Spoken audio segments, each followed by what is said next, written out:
In 1987, REM penned the words, "It's the end of the world as we know it, and I feel fine." Back in 1987, they felt like the world was falling apart. Go back to the 70s, 60s, go back to World War II, World War I. Throughout time, people have always looked around at the chaos and wondered, is this the end of the world? You can even go back to the first century where they were wrestling with this thought as they dealt with being captives and being controlled by a government that didn't seem to honor God.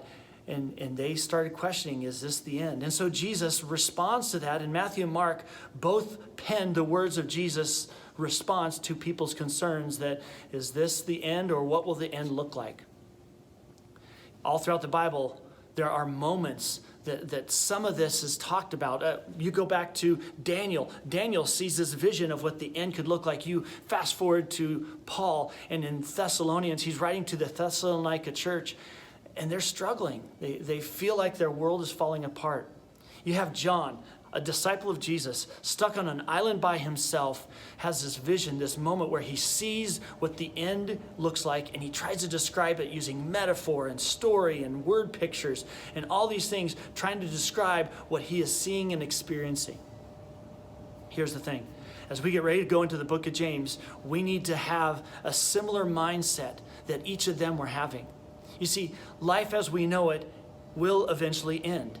And we all want to know if we can see the signs coming or not, whether it's the end of our lives physically or whether it's the end of the world. And so we look for those answers and we look for those signs. Sometimes we'll see it coming. Other times we won't.